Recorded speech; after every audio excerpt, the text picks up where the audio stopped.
गीता में अर्जुन को स्वयं भगवान कह रहे हैं कि उस परमेश्वर की शरण में जा, उसके लिए उन संतों के पास जा जो तत्वदर्शी हो। इसी प्रकार हजरत मोहम्मद को उनका अल्लाह कह रहा है कि कोई और पूर्ण परमात्मा है, उसको पाने के लिए उन तत्वदर्शी संत की तलाश कर। वो प्रभु कौन है, ये जानने के लिए कृपया अवश्य सुनिए जगत गुरु तत्वदर्शी संत रामपाल जी महाराज के अमृत वचन। यदि आपके मन में न्यू आ गया कि तो पहले भी सत्संग सुना था, गुरु जी वही बात फिर बताए हैं।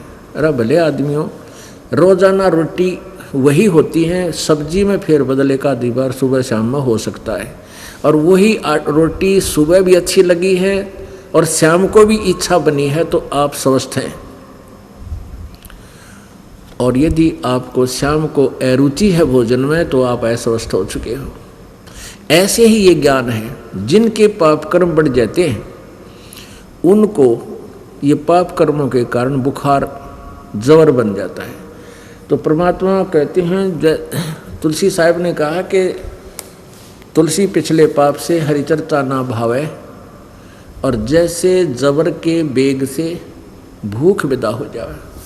किसी व्यक्ति को मलेरिया बुखार हो गया और फिर उसको रोटी भी अच्छी नहीं लगती, कड़वी लगती है, कति कुनीन से भी बुरी, नीम से भी ज़्यादा कड़वी, मनुखा दाख भी कड़वी।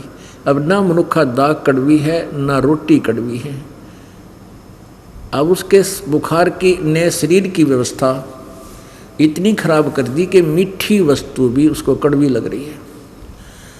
अब उसका ट्रीटमेंट क्या है? कड़वी कुनीन खानी पड़ेगी और ना चाहते हुए फाका मारना पड़ेगा। तो उस कड़वी कुनीन से आपका मलेरिया उतरेगा, बुखार उतरेगा, फिर धीरे धीरे रोटी आपको अच्छी लगने लग जाएंगी। और जब बुखार आपका जबर कति समाप्त हो जाएगा, फिर सूखी रोटी भी समय पर आपको बहुत स्वादिष्ट लगेंगी। दोनों टाइम सब्जी हो या ना हो तो आप स्वस्थ हो। तो इसी प्रकार यहाँ जो आप सत्संग सुनते हो, अब वही ज्ञान है, वही सत्संग है, वही भगवान है। इसको बार बार आपको सुनाया जाता है। जैसे कपड़ा मैला हो गया, कपड़ा मैला हो जाता है तो रोजाना वही साबुन और वही पानी रोज़ सुबह उसको धोते हैं तो स्वच्छ हो जाता है। तो आप कपड़ा हो और ये दास धोबी है, तो आपको और आपके अंतःकरण को इसी तरीके से डेली धोना पड़ता है। आपने कितनी बार सत्संग सुन रखा है, लेकिन आप ऐसे समाज में जाते हो वहाँ आपके ऊपर थोड़ा बहुत असर हुए बिना रह नहीं सकता। और जब यहाँ सत्संग सुनोगे ये साबुन पानी फिर लगेगा, आपको कई दिन तक आपके हृदय में यह उमंग बनी रहेगी। अगर भाई गुरु जी ने बात तो सच्ची बताई है, तो बात कति बिगड़ी पड़ी है, यानी कई दिन असर रहेगा। जैसे बैटरी चार्ज हो जाती है ना, तो कई दिन आपकी यह बैटरी फिर चार्जर ही रहेगी, फिर इतने फिर आ जाओगे, फिर चार्जर ला जाएंगे। यानी ये ऐसे ही चलेगा, आजीवन चलेगा। और कुछ दिनों के बाद परमात्मा आप पर इतनी मेहर करेगा कि आप काल की जमानत होते यहीं भागोगे और कहीं नहीं जाता होगे, यहीं भागे आओगे। अब तो थोड़ी बहुत गलत जगह प्रयोग भी कर लेते हो परमात्मा की जमानत से। फिर जब सही ज्ञान हो जाए फिर आप कितना नहीं रुक सकते, कितना भी दिल ना लगा आपका, ये बस की बात नहीं। क्योंकि परमात्मा कहते हैं इष्ट मिले और मन मिले, और मिले सकल रसरीत, कह कबीर तहाँ जाइए रह संतन की प्रीत। कि जहाँ पर एक ही तो ज्ञान हो, एक ही जैसा भगवान, एक ही तरह के उनके विचार हों, वहाँ जाने से आपकी एक विशेष कसक बनी रहेगी, श्रद्धा बढ़ती चली जाएगी। अब जैसे आप चले जाते हो दूसरों के सत्संग में, हम इसलिए मना करते हैं कि वहाँ जाने से आपको हानि हो सकती है। जैसे आप किसी के सत्संग में जाते हो और वो कुछ और ज्ञान सुनाते हैं, जो दृढ़ भक्त हो चुके हैं, ज्ञान से परिचित हो चुके हैं, वो मार तो नहीं खाएंगे, लेकिन उन्हें आनंद एक आने का नहीं आओ उनकी बातों में, तो टाइम में वेस्ट कराया। और जो कच्चे भगत चले जाएंगे तो वो उनको भरमा देंगे, हमारी करी कराई में न जाओगी। इसलिए हम ये आपको इसलिए मना करते हैं कि दूसरे के सत्संग में जाने से आपको हानि उठाओगे, क्योंकि वो सत्संग को नहीं, और मान लीजिए इस दास से ज्ञान प्राप्त करके और ये मंत्र प्राप्त करके कोई नकमी आत्मा आप पर गुरु बन बैठा और नाम देने लग जाए, यो ज्ञान सुनाने लग जाए, उसको अधिकारी को नहीं तो भी आपके लिए वो खतरा जान का है, वो आपको लाभ नहीं दे सकता, वो अधिकारी नहीं है उपदेश देने का। तो इसलिए दास आपको बताता है, क्योंकि आपको उनके सत्संग यही सुना देता हूँ, मैं आपको दिखा देता हूँ ज्ञान, देखो ये ऐसे बोलता है, ये ऐसे बोलता है, इन्होंने ऐसे ज्ञान सुनाया। जैसे सुबह राधा स्वामी और धन धन सतगुरु वाला का सुनाया था, दिखाया था आपको, वो के वचन करते हैं सारे उठ पटांग, तो सत्संग नहीं है, वो तो इस जीव को भ्रमित करने के लिए, विनाश करने के लिए जीवन को एक अड़ंगा ज्ञान है। तो यह परमात्मा बताते हैं कि नर सेती तू पशुआ की जय दीजय बैल बना, और 56 भोग कहा मन बोरे की तो कुरडी चरने जा। फिर क्या बताते हैं, प्रेत शिला पे जा बिराजे पितरों पिंड भराई, और बहुत श्राद्ध खान कुआए फिर काग बहे कलमाई। अपने आत्मा जैसे प्रसंग चला था कि 13वीं किस लिए बनाई कि इसकी गति करवाएंगे, फिर फूल उठा के ले गए, वो अस्थि उठा करके गंगा में जाकर बहाई, किसी पंडित यानी गुरु जी के माध्यम से जंतर मंत्र करवा के, किस लिए कि तेरे पिताजी का मोक्ष हो जाएगा, माता जी पिताजी कोई भी है, इसकी गति हो जाएगी। उसके बाद फिर क्या हुआ, महीने मनाए, वर्षोधि बनाई, वर्षी, और फिर हो गए श्राद्ध शुरू। अब श्राद्ध किए, मान लीजिए आपके पिताजी पहले 365 दिन आहार किया करते थे, 365 दिन 2 बार और 3 बार भी खाते थे, चाय पानी भी पिया करते। अब इन नकलियों ने के बना दिया कि जिस तिथि को 8म 6ठ 7म दूज चौथ को जो भी जिस दिन आपके पिताजी की मृत्यु हुई थी, वो फिर आसोज के महीने में 16 दिन सेलेक्ट कर लिए, एकम से लेकर अमावस्या से लेकर पूर्णवासी तक। इन 16 दिनों में से किसी भी तिथि को मृत्यु हुई हो, उसी दिन उसके नाम तय श्राद्ध करवा दे। श्राद्ध कैसे करते हैं, गुरुजी आते हैं घर पे, आप पर रोटी बनाते थे पहले वो, क्योंकि दूसरे न स्वच्छ नहीं मानते थे, और आप पर अच्छा गिच घी गेरे देसी, आप पर बढ़िया हलवा ठोके, बढ़िया खीर बनावे खूब दूध की। और वो क्या करते थे, कहते थे पहले थोड़ा सा निकाल कर उस भोजन में से कहते ऊपर रख दो, परिवार वालों को कहते थे छत पर रखाओ, और फिर कहता देखना कौवा आ गया और भोजन खा गया, तुम्हारे पिताजी हो सकता कौवा बन गए हो, कौवा बन गए हैं और कौवे ने भोग लगा दिया तो तुम्हारे पिताजी को भोग लग गया, यानी ये तेरा पिताजी कौवा बन गया।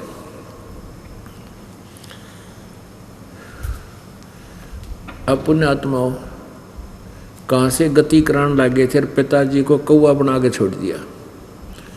ने बोला तेरा पिताजी हो सकता कौवा बन गया हो और इसको भोग लग गया। अब श्राद्धों के दिनों में देखे सबके घरों पे कौवे मंडराते दिखेंगे, और जो घर पे कौवा ना हो तो लोग बाहर रखा कि तो कौवा ने खुआ का, जब तेरे पिताजी हो सकता कौवा बन गए। आदरणीय गरीबदास साहिब जी छुडानी गांव, छुडानी जिला झज्जर में, वो किसान परिवार में जन्मे थे। उनको परमात्मा कबीर जी आए थे, उनको सतलोक सचखंड लेकर गए थे उनकी आत्मा को, फिर वापस छोड़ा था। उसके बाद उन्होंने सब शास्त्र विद साधना त्याग दी थी और अपने जो उनके अनुयायी शिष्य बने थे उनको भी उनसे भी छुड़वा दी थी। एक भक्त उनका जो अनुयायी था यानी भगत था, शिष्य था, वो एक वो प्रतिदिन आता था उनके पास, शाम के समय या सुबह अवश्य दर्शन देने आता था, करने आता था। एक दिन वो सारा दिन नहीं आया और अगले दिन भी ना आया।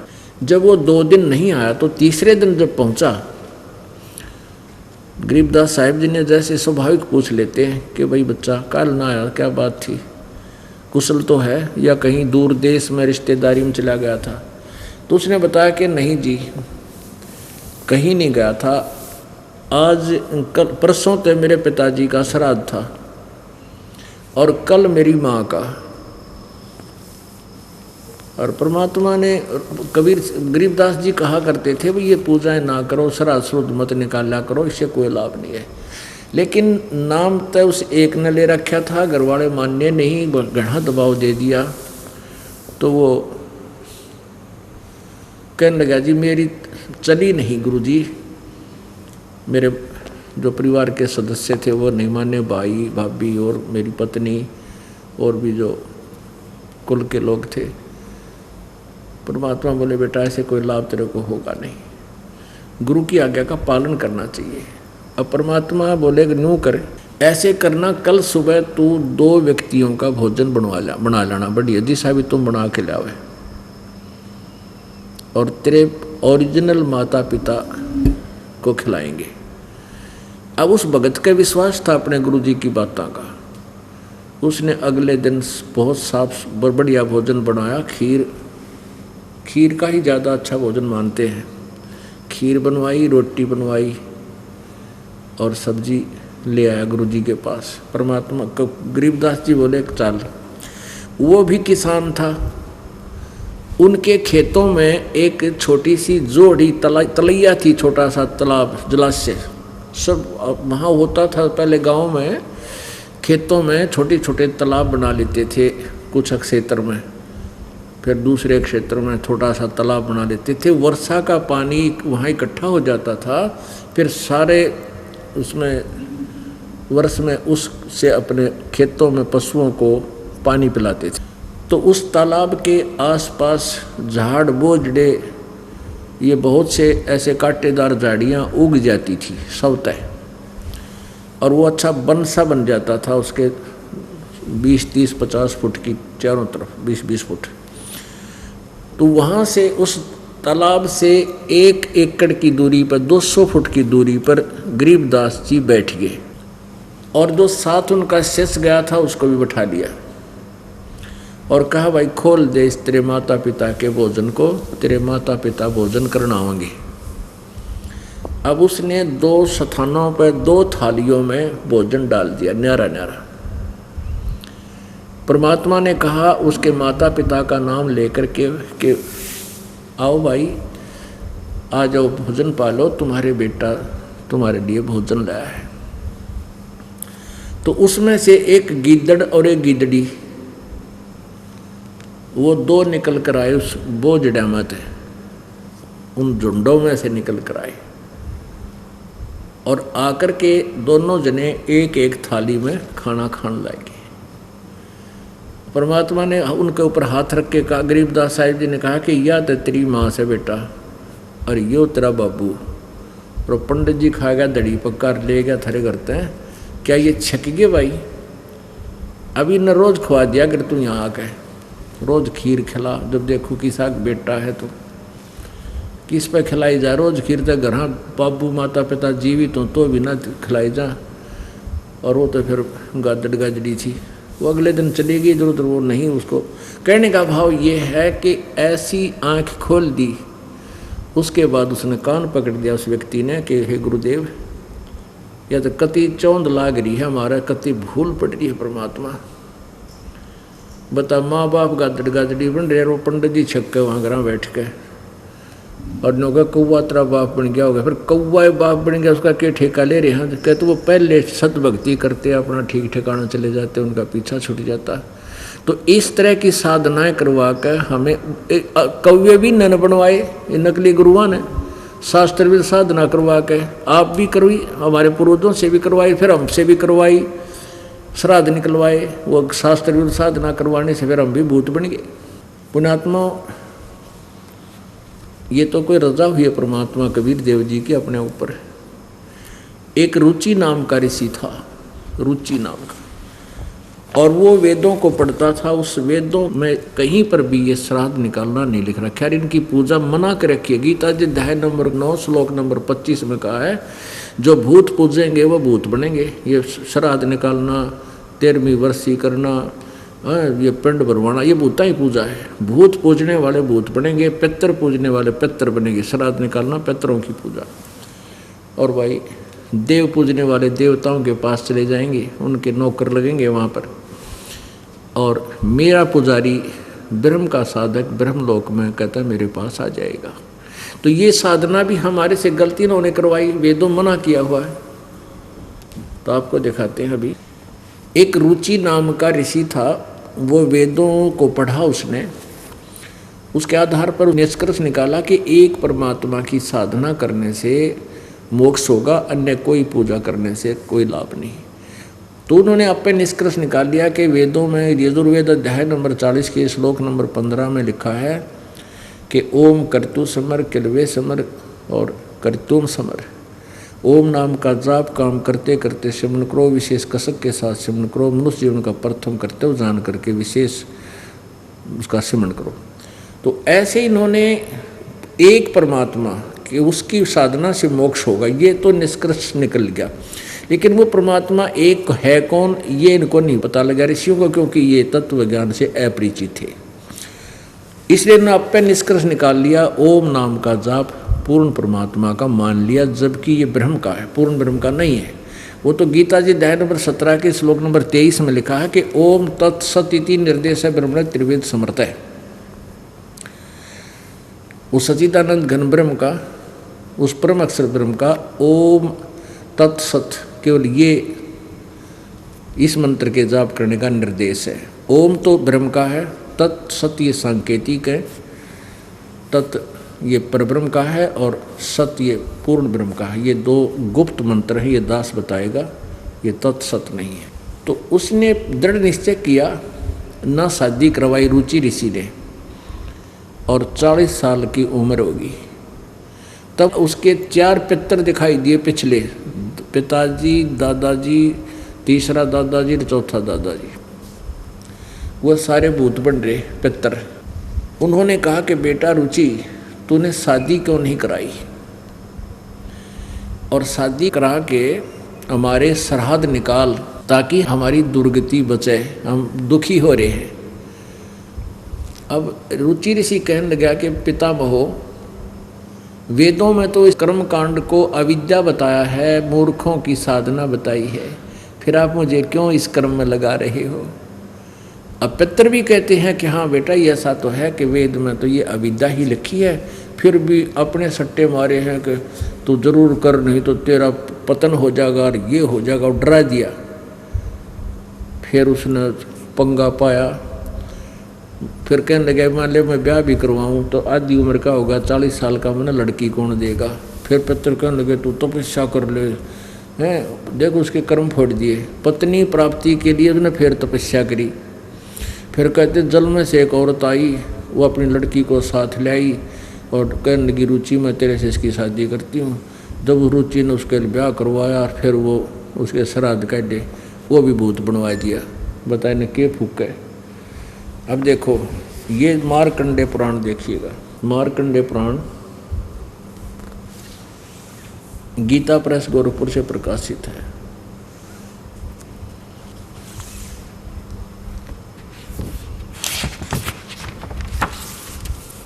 मार्कंडे पुराण गीता प्रेस गोरखपुर से प्रकाशित है। प्रकाशक में मुद्रक गीता प्रेस गोरखपुर, गोविंद मन कार्यालय कोलकाता का संस्थान। इसके 242-43 पृष्ठ पर देखिएगा, रोच्य मुनि की उत्पत्ति कथा, 242 पृष्ठ।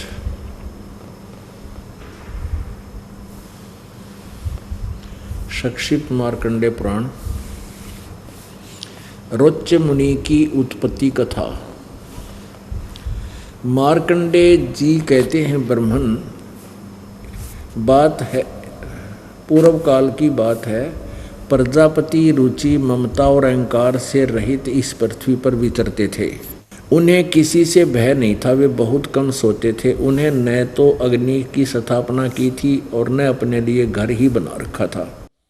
वे एक बार भोजन करते थे और बिना आश्रम के ही रहते थे। उन्हें सब प्रकार की आसक्तियों से रहित एवं मनोवृत्ति से रहते देख उनके पितरों ने उनसे कहा।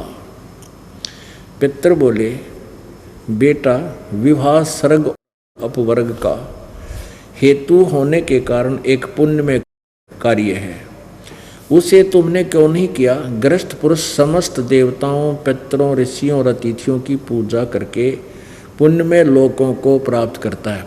मोक्ष नहीं, पुण्यमय लोकों को प्राप्त करता है। वह सभा के उच्चारण से देवताओं को सवधा, शब्द से पितरों को तथा अन्नदान, बलि, वैश्वदेव आदि से भूत आदि प्राणियों तथा अतिथियों को उनका भाग समर्पित करता। बेटा, हम ऐसा मानते हैं कि गृहस्थ आश्रम को स्वीकार न करने पर तुम्हें इस जीवन में कलेश पर कलेश उठाना पड़ेगा और मृत्यु के बाद और दूसरे जन्म में भी कलेश ही भोगने पड़ेंगे। रुचि ने कहा, पितरगण, परिग्रह मात्र ही अत्यंत दुख एवं पाप का कारण होता है तथा उससे मनुष्य की अधोगति होती है। यही सोचकर मैंने पहले स्त्री संग्रह नहीं किया। मन और इंद्रियों को नियंत्रण में रखकर जो यह आत्म संयम किया जाता है, वह भी परिग्रह करने पर मोक्ष का साधक नहीं होता। ममता रूप कीचड़ में सना हुआ होने पर भी यह आत्मा तो परिग्रह शून्य चित्तवर्ती जल से प्रतिदिन धोया जाता है। यह श्रेष्ठ प्रयत्न है। जितेंद्रिय विद्वानों को चाहिए कि वे अनेक जन्मों द्वारा संचित कर्म रूपी पंख में सने हुए आत्मा को सदा सदसना रूपी जल में आसना रूपी जल में प्रक्षालन करें। ये क्या कह रहा है कि ये पितर तो न्यू कह इसने बड़ोआ है कि ब्याह नहीं करवाया तो तू पाप का भागी हो जाएगा, ये पुण्यमय कर्म है और तेरा आगे भी कलेश होगा, रिब्बी भी कलेश बिना ब्याह के। और यूँ रुचि ठीक कह रहा है कि ब्याह है सबसे बड़ा कलेश है, इसके लिए मेरे प्रेरणा कर रहे हैं। और परमात्मा पाने के लिए तो इन सभी विकारों से उल्टा हटकर ही साधना की जाती है, जैसे इसने अपने विचार बताए। और फिर पितर क्या कहते हैं देखिए, इनका उद्देश्य यही था कि इसने भी फंसावा। पितर बोले, बेटा, जितेंद्रिय होकर आत्मा का प्रक्षालन करना उचित ही है, किंतु तुम जिस पर चल रहे हो वह मोक्ष मार्ग है। किंतु बता, पितर भी कहे कि बेटा, जितेंद्रिय होकर आत्मा का प्रक्षालन करना उचित ही है, किंतु तुम जिस मार्ग पर चल रहे हो मोक्ष मार्ग है, यानी तेरा कल्याण हो जाएगा इससे तो।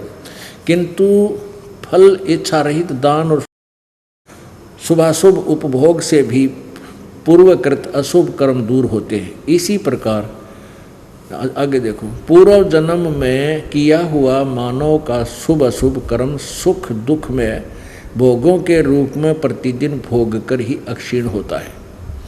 अब यहाँ तक ये कह रहे हैं कि उससे भी शुभ पूर्वकृत अशुभ कर्म दूर होता है, और यहाँ तुरंत कह रहे हैं कि पूर्व जन्म में किया हुआ मानव का शुभ अशुभ कर्म सुख और दुख में भोगों के रूप में प्रतिदिन भोगने पर ही अक्षीण होता है। यानी यहाँ तो ये कह रहे हैं कि तू जो हम बताओ ऐसे कर लेगा तो तेरा अशुभ कर्म दूर होता है। और ये यहाँ नो कहे हैं पूर्व जन्म में जिसा किया है उसको तो भोगने से ही, यानी सुख भी भोगने से खत्म होगा और दुख भी भोगने से ही खत्म होगा। रुचि ने पूछा, पितामहो, वेद में कर्म मार्ग को अविद्या कहा गया है, फिर क्यों आप लोग मुझे उस मार्ग में लगाते हो? पितर बोले, यह सत्य है कि कर्म को अविद्या ही कहा गया है, इसमें तनिक भी मिथ्या नहीं है। फिर और थारा शर रह गया, जब तुम भी मानो। ये देखो इसके पितर, ये देखो ये बना रखे चित्र भी, ये तीनों ब्राह्मण थे ऋषि। आप तक कर्म फोड़ गए इस बेटे ने फंसाने के लिए डरा दिया और फिर उनके वचन सुना दिए। ये बेचारा इनके कुसंगत को असत्संग को सुनकर ये भी डगमग हो गया, जबकि ये ठीक विचार पर चल रहा था। आप पितर भी मान रहे हैं कि जो कर्म कांड है श्राद्ध आदि निकालने, ये है तो मूर्खों की पूजा, और रुचि ऋषि कह रहा है कि वेद में भी इसको अविद्या कहा है, मूर्खों का साधना बताई है। पितर भी मान रहे हैं, कहा इसमें कोई दो राय नहीं है, और यह तो सच बात है। लेकिन फिर भी ऐसा है, पितर ये कर देते हैं, अरे आप भूखे मरे, पितर पता नहीं क्यों लाभ दे देंगे, टट्टू लाभ दोगे तो तुम भूखे मरो। तो परमात्मा क्या बताते हैं, रे भोड़ी सी दुनिया सतगुरु बिन कैसे सरिया, रे भोड़ी सी दुनिया सतगुरु बिन कैसे सरिया। अपने लला के बाल उतरवावे दिख के चीना लग जइया। यहाँ क्या करते हैं, जैसे भी कोई किसी का इष्ट धाम है जहाँ की वो पूजा है, वहाँ जाते हैं और वहाँ जाकर क्या करते हैं, एक नाई बैठा होता है और छोटे बच्चे के बाल उतरवाया कर वहाँ पर। बाहर 2 रुपये में बाल कटते होंगे तो 10 रुपये लिया कर नाई, क्यों पता है कि तो जाँक होनी जल्दी में है फटाफट, और 5-4 बाल काट के और 5 रुपये 10 रुपये ले लेगा। और उन बालों को क्या करती है कि बुढ़िया अपनी पुत्र वधू को साथ ले जाती है और साथ में नवजात बालक बेटा या पोता या पोती होती है, वो उनको लेके जाते हैं।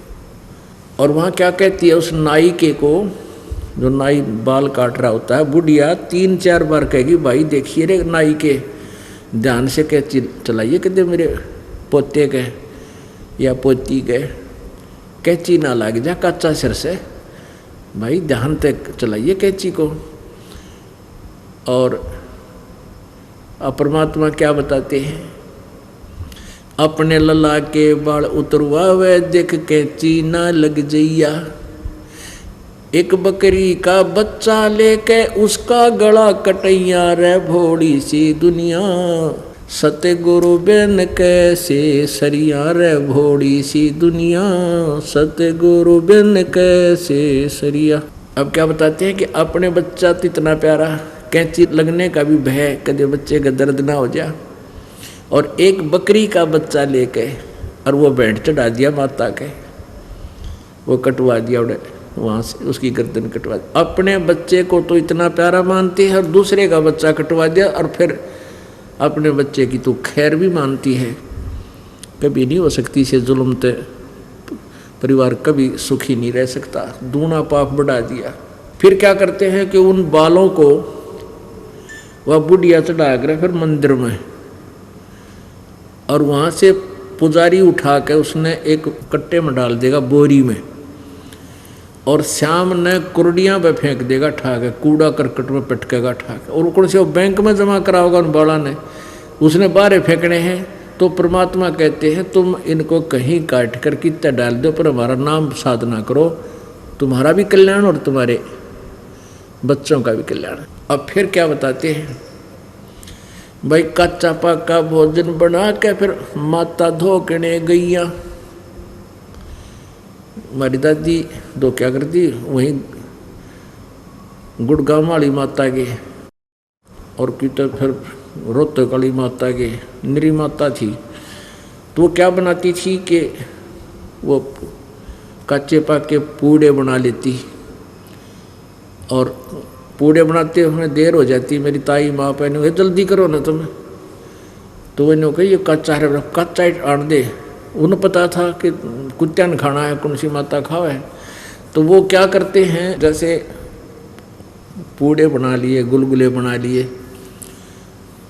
तो वहाँ कहाँ जाते हैं, एक 4 ईंट ला रखी होती है अपने आसपास खेतों में या कि तो बनी में, उसका एक चबूतरा बनाकर वहाँ एक स्थान बना देते हैं माता का, छोटा सा, इतनी मड़ी सी बना देते हैं, और वहाँ जाकर के वो पूड़े जो भोजन बना रखा था वो डाल देते हैं, थोड़ा सा जल डाल दें, पानी गूँठ लेगी माई गिला, और वो माता व दादी तो नीचे नहीं उतरती, इतने कुत्ते चढ़ लेते, और डालते ही कुत्ते टूट के पड़ते उसके ऊपर, सारे ने खा जाते। और कुत्ते में एक आदत और बूढ़ी हो से, वो खा पी कर चलते हैं, मूत के भी उस मंडी पे जाया करे, वो पेशाब भी वहीं करता फिर। तो परमात्मा क्या बताते हैं, कच्चा पक्का भोजन बना के माता धोकने गईयाँ, उस माता ऊपर कुत्ता मुते वो क्यों ना मर गईया रे भोली सी दुनिया। सतगुरु बिन कैसे सरिया रे भोली सी दुनिया। सतगुरु बिन कैसे सरिया। फिर क्या बताते हैं, जीवित बाप के लट्ठम लट्ठा फिर मुँह गंग पुचैया। जीवित बाप के लट्ठम लट्ठा फिर मुँह गंग पुचैया। जब आवे आसोज का महीना वो कौवा बाप बनैया रे भोली सी दुनिया। सतगुरु बिन कैसे सरिया रे भोली सी दुनिया। सतगुरु बिन कैसे सरिया। अब देखो पिताजी जीवित थे तब उनकी सेवा करते, उनकी आत्मा को सुख देते समय पर से, क्योंकि वैसे तो माता पिता जब तक स्वस्थ हैं उनको किसी के उसकी आवश्यकता नहीं पड़ती सेवा की, उनको प्यार दे राजी बोले और जो उनकी डिमांड हो, छोटी मोटी डिमांड हो, कभी कुर्ता ला दे, को धोती ला दे, बस इतनी माँ बाप की और ज़्यादा नहीं मांगते बेचारे, उनको पता है क्योंकि उनकी सब इच्छाएं लगभग कम होली होती हैं। तो उनको प्यार से ही बोल पड़े, समय पर रोटी दे दे, इतना अर्जुन माले बीमार सीमार हो जाए उनकी खूब सेवा करे, ट्रीटमेंट बढ़िया कराओ उनका। अब जब तो कहते हैं पिताजी जीवित है तब तो 100 बार लड़ाई करेंगे। एक व्यक्ति ये दास जेल में था, ये झूठे केस में हमें जेल में जाना पड़ा इस संघर्ष के कारण। तो वहाँ एक व्यक्ति आ रहा था, हमने पूछा भाई आप किस केस में आ रहे हो, तो एक और बोला ने बोला जी इसने अपने बाप मार रखे है। मैं कह रहा चाला कर दिया तनते बाप भी क्यों कर मार दिया रहे। तो वो दूसरे ने बताया, उसके सामने कह रहा था कि इसके पिताजी की पेंशन आया करती और वो बड़े भाई में था और माँ इसकी तरफ, माँ और माता और पिता को इन्हें बांट रखा था, 2 भाई हैं ये, कि मैं माँ को अपने पास रखूँगा तू बाप ने। अब माँ को इसलिए रख रहा था कि उसके छोटे छोटे बालक थे, उन नवा खिलाव थी, पाले पोसे थी, वह खेत में काम करें थे, और बाप की आओ थी पेंशन। तो जब तो भाई का जब ला दिया कि ना बाबू तो ले ले, माँ न मैं लूँगा, बालक खिलवाने हैं। अब वो कहने लगा फिर बाद में कि भी माँ बाबू की आधी, पिताजी की आधी तनख्वाह मुझे, पेंशन मुझे दो। वो बाबू ना ठीक है ना, बोला ना दूँ, तू के बड़ी सेवा करे भाई, अब सेवा कराई मैं तो पेंशन इसको दूंगा, ऐसा कुछ उनकी कहा सुनी होगी। तो उसने अपने बाप का सर में लठ मारा और लठ लगते मर गया। तो फिर तो मुझे भी बड़ा अफसोस हुआ, माँ देख किसे कलयुगी बेटे जुल्म कर दिया, मुझे नहीं पता था किस लिए मारा इसने। तो वो कहने लगा, वो बोला रत्न जुल्म कर दिया, बाप की तरफ तेरा हाथ कैसे उठ गया। वो दूसरा ने बोला, युग ने बताया करा कि इसलिए मारा मैंने बाबू कि माँ की पेंशन हो जाएगी, बाप तो मर गया, मर जाएगा और माँ की पेंशन हो जाएगी, वो पेंशन भी मन में मिलेगी और बालक भी मेरे ये खिलाया करेगी। अरे तेरा नाश जाइयो, ओए होए हे भगवान, ऐसे जालिम लोग हो गए, बिना ज्ञान के लालच के अंदर कहाँ तक गिर गया इंसान। काफ़ी देर तक ऐसी, उसको तो के कहाँ थे, वहाँ सारे सरपरे इकट्ठे हो जाते हैं, कौन ज्ञान सुना था। बहुत देर तक जी दुखी रहा, हे परमात्मा, ओए होए, इस एक बगैर ज्ञान के इस जीव का कितना नेचर गिर गया, कितने नीचता पा गया यू। तो क्या बताते हैं, जीवित बाप गेल तो लट्ठम लट्ठा और मुँह गंग पहुँचैया, मरे पाछा नहीं होगा, गंगा में कल्याण करवा का। और फिर आवे आसोज का महीना, फिर कौआ बाप बनैया। आसोज के महीने में ये गुरुजी कहेंगे देख श्राद्ध निकाल दे रही है, देख ऊपर कौआ खा गया, तेरा पिताजी कौआ बन गया। और परमात्मा क्या बताते हैं, जय सतगुरु की संगत करते तेरे सकल कर्म कट जाई, अमरपुरी पर आसन होते जहां धूप ना छाई। गरीबदास साहिब जी कहते हैं कि कबीर परमात्मा जी ने हमें ये ज्ञान दिया, जय सतगुरु की संगत करते, ना तो पितर बनना, ना भूत बनना था, ना कोई श्राद्ध निकालना। और सतलोक में चले जाते हैं। अपने आत्माओं, एक यथार्थ कथा आपको दास सुनाता है। मेरे पूज्य गुरुजी, ब्राह्मण कुल में जन्म था इनका। ये जो संसारिक जो हमारे चले हुए हैं समुदाय, ब्राह्मण तो नहीं कहते थे, वो पंडित वही होता है, ज्ञान से परिचित हो जाता है। विद्वान पुरुष को पंडित कहते, पंडित सोए जो पिंड की जाने।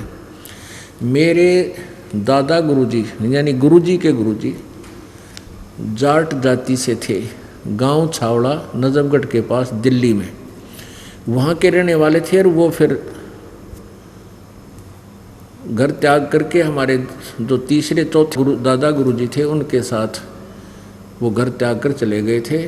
और वहाँ फिर उन्होंने उनको काशी विद्यापीठ में पढ़ा दिया था, तो वो पंडित कहलाए, पंडित चिदानंद जी। अब उनका आश्रम है खरखोदा के पास, गोपालपुर गांव है, उसमें एक आश्रम बना हुआ है, उसमें लिखा है पंडित चिदानंद जी आश्रम। तो वो जाट होते हुए पंडित कहलाए, क्योंकि वो पंडित थे। उन्होंने वो ऐसी अपनी वो शिक्षा ग्रहण की थी जिस कारण वो पंडित बने। और मेरे गुरुजी ब्राह्मण कुल में जन्म थे, वो पंडित नहीं कहते थे अपने आप को, क्योंकि वो तत्व ज्ञान से परिचित थे। पंडित कोई जाति से नहीं बनता, जैसे कोई वैद्य होता था, चौथा पांचवा दादा किसी का, वो अच्छा वैद्य था और नाड़ी देकर दवाई दे देता था, सबको राहत मिलती थी, वो वैद्य था। फिर उसके वंशजों को भी वैद्य कहने लग गए। अब पांचवी पीढ़ी मारे जानते को ना पेट के दर्द की दवाई, वो भी नहीं, फलाना राम वैद्य, और वो खुद भी लिखता है, खुद भी अपने सरनेम बना लिया उन्होंने। तो ऐसे जो ब्राह्मण हैं वो ब्राह्मण नहीं है, वो वैसे सरनेम बना रहे हैं अपना। ब्राह्मण सोए जो ब्रह्म पहचान है, ब्राह्मण वही है जो परमात्मा को पहचान ले। आप जी ब्राह्मण हैं, हम ब्राह्मण हैं, हमने भगवान को पहचान लिया है।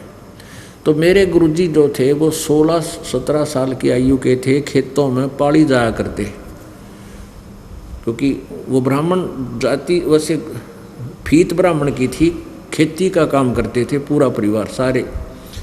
गांव पैतावास है दादरी के पास, बड़ा पैतावास, भिवानी दादरी रोड पर 1 किलोमीटर अंदर जा कर के, 1.5 किलोमीटर अंदर जा कर के बड़ा पैतावास एक गांव है, वहाँ के रहने वाले थे। तो उन्होंने ये विचार सुन लिए, सत्संग सुन लिया हमारे यानी दादा गुरुजी के।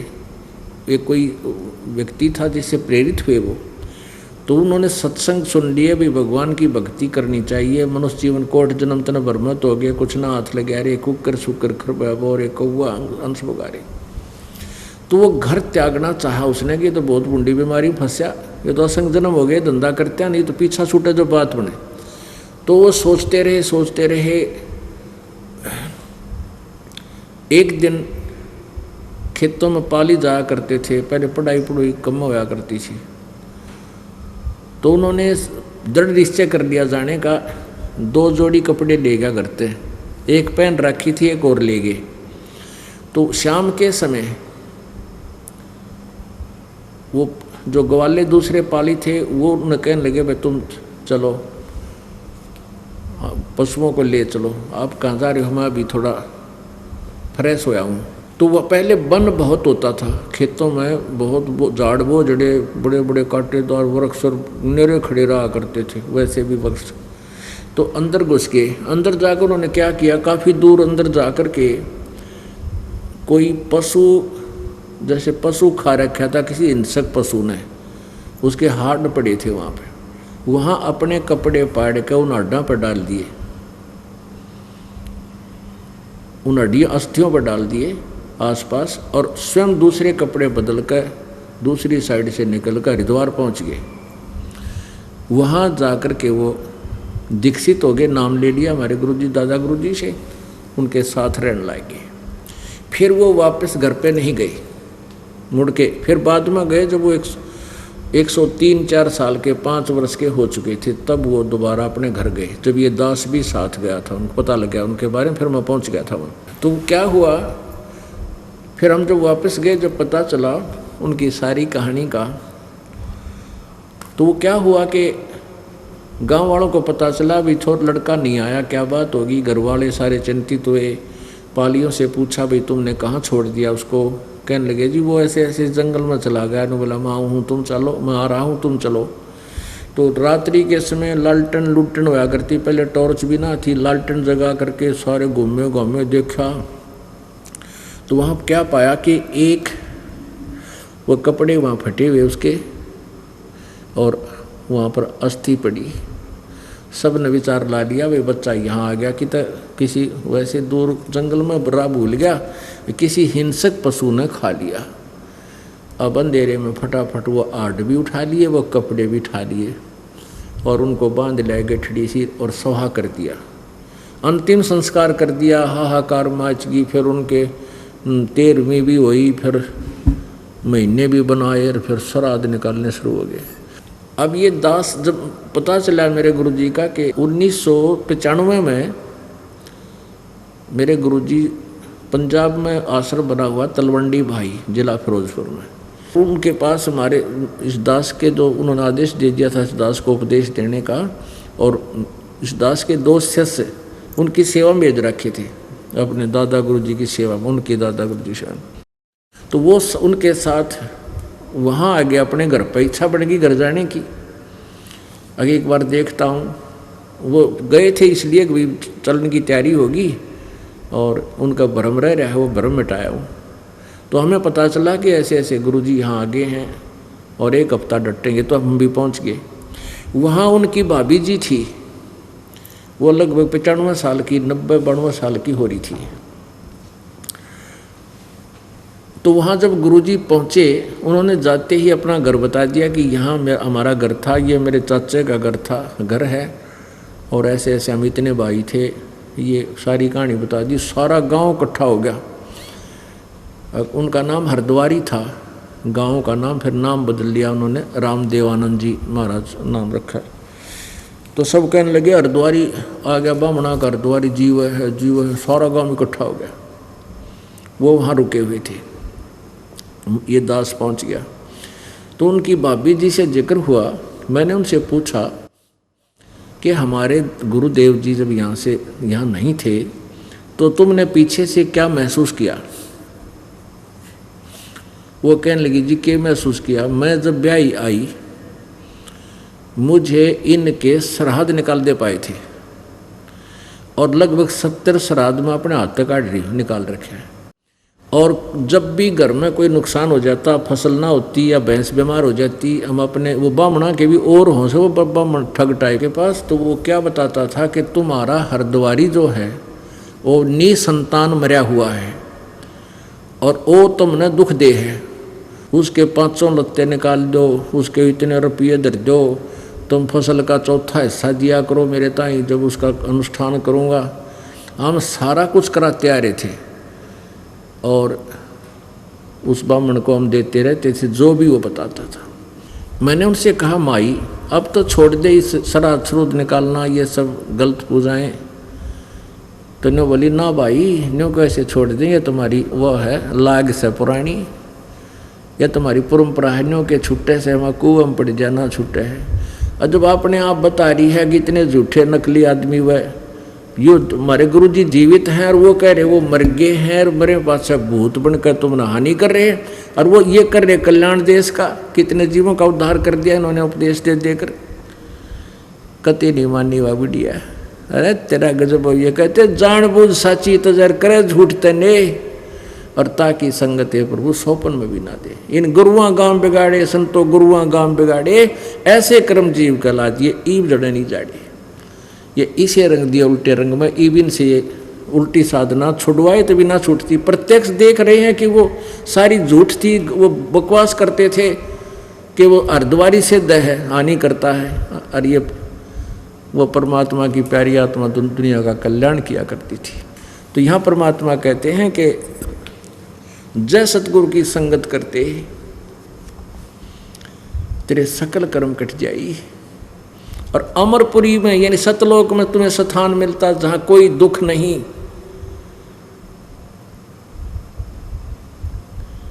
पुण्यात्माओं, सत्संग प्रारंभ हुआ था कि मात पिता मिल जाएंगे, 1,84 माँ और सतगुर सेवा और बंदगी फिर मिलन की ना। यानी संत का मिलना, सत्संग का मिलना, इस सबसे बड़ी दुर्लभ वस्तु है और वो आपको सुलभ होगी। आप कितने पुण्यकर्मी प्राणी हैं आप नहीं सोच सकते, क्योंकि लाल की कीमत जोर ही बता सकता है। और आपका बड़ा सौभाग्य है कि आपको परमात्मा का रास्ता मिल गया। अब इसमें परमात्मा कहते हैं ये बातें कहन सुन की नहीं है, ये कर पाड़न की है। और रह रह कर आपको ज्ञान सुना के आपका ये पूरी श्रद्धा परमात्मा बनाई जाएगी।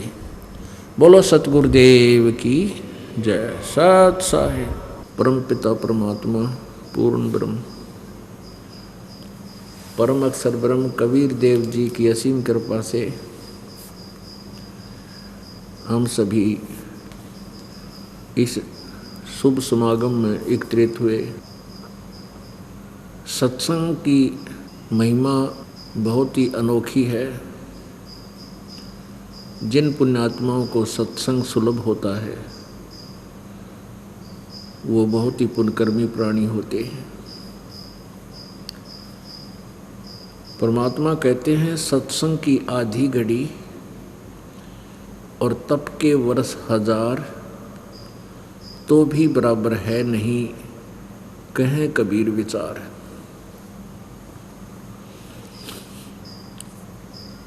जैसे तप करते हैं, 1000 वर्ष तप किया, इतने वर्ष उसको राज्य प्राप्त हो जाता है। राज्य पाकर के फिर वो प्राणी अत्यधिक पाप करता है, अभिमान से भर जाता है, वो भूल जाता है तो एक जीव भी है। अहंकार बहुत हो जाता है जिस कारण से वो पाप इकट्ठे करके फिर नरक में स्थान प्राप्त करता है। और जिस प्राणी को आधी घड़ी का भी सत्संग मिल गया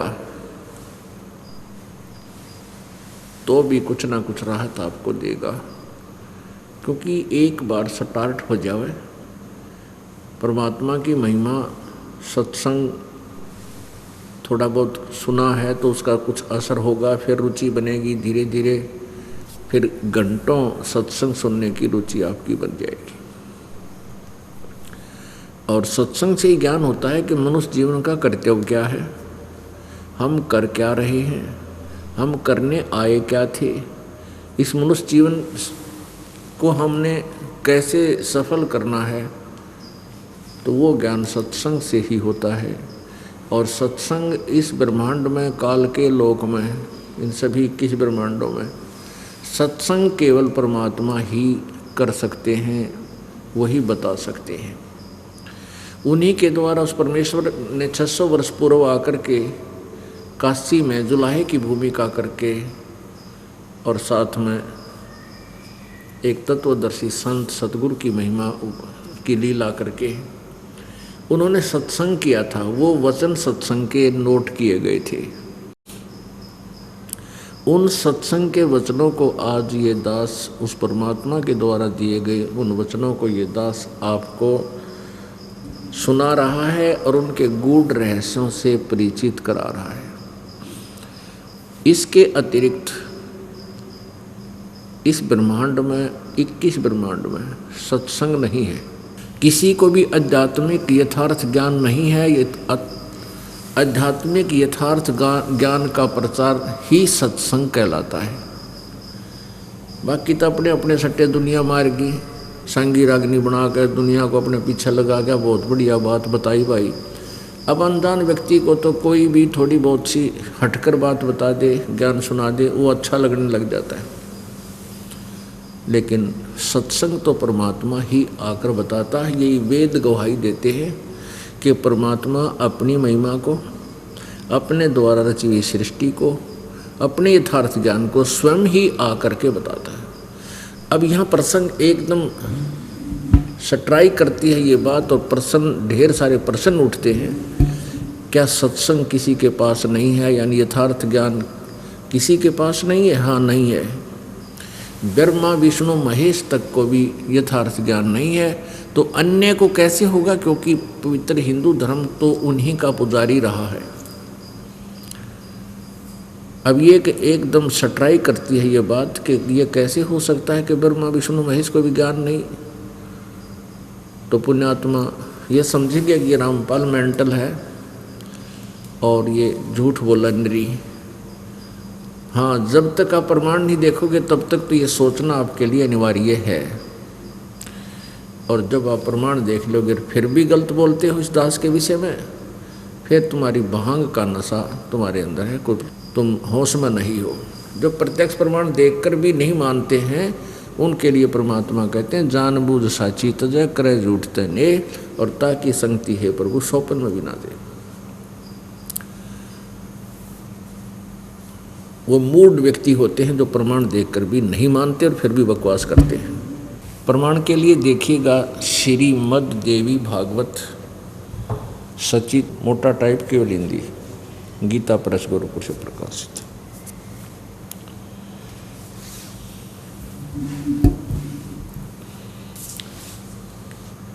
श्रीमद् देवी भागवत गीता प्रेस गोरखपुर से प्रकाशित है।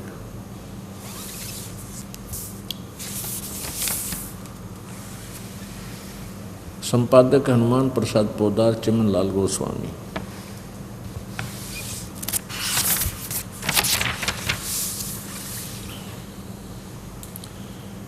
प्रकाशक एवं मुद्रक है गीता प्रेस गोरखपुर, गोविंद भवन कार्यालय, कोलकाता का संस्थान।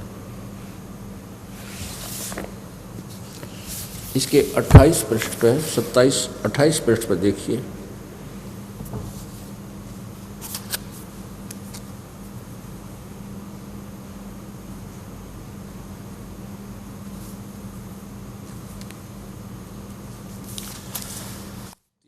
पहला सकंद पृष्ठ 28।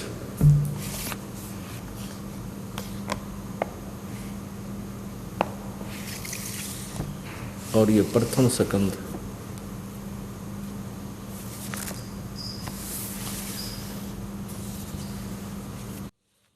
नारद जी ने कहा, महाभाग व्यास जी, तुम इस विषय में जो पूछ रहे हो ठीक यही प्रश्न मेरे पिता जी ने भगवान श्री हरि से किया था। देवा अधिदेव भगवान जगत के स्वामी हैं, लक्ष्मी जी उनकी सेवा में उपस्थित रहती है, दिव्य कौस्तुभमणि उनकी शोभा बढ़ाती है, वे शंख चक्र गदा लिए रहते हैं, पीतांबर धारण करते हैं, 4 भुजाएं हैं, वक्ष स्थल पर श्री वत्स का चिन्ह चमकता रहता है, वे चराचर जगत के आश्रयदाता हैं, जगत गुरु एवं देवताओं के भी देवता हैं। ये नारद जी बता रहे हैं। ऐसे जगत प्रभु भगवान श्री हरि महान तप कर रहे थे, उनकी समाधि लगी थी। ये देखकर मेरे पिताजी ब्रह्मा जी को बड़ा आश्चर्य हुआ।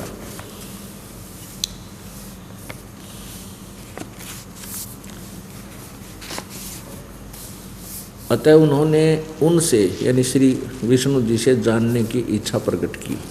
ब्रह्मा जी ने पूछा, प्रभु आप देवताओं के अध्यक्ष, जगत के स्वामी और भूत भविष्य एवं वर्तमान सभी जीवों के एकमात्र शासक हैं। भगवान फिर आप क्यों तपस्या कर रहे हैं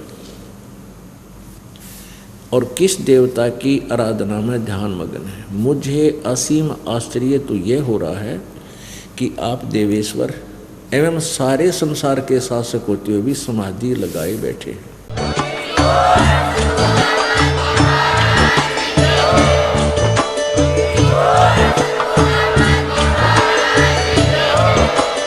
आप सुन रहे थे जगत गुरु तत्वदर्शी संत रामपाल जी महाराज जी के मंगल प्रवचन। अधिक जानकारी के लिए विजिट कीजिए हमारी वेबसाइट www.jagatgururampalji.org। संत रामपाल जी महाराज जी के शुभ आशीर्वाद से पूरे विश्व भर में 500 से भी ज्यादा नाम दीक्षा केंद्र हैं, जिन पर संत रामपाल जी महाराज जी द्वारा ऑनलाइन निःशुल्क नाम दीक्षा दी जा रही है। अपने नजदीकी नाम दीक्षा केंद्र का पता करने के लिए संपर्क करें 8222880541।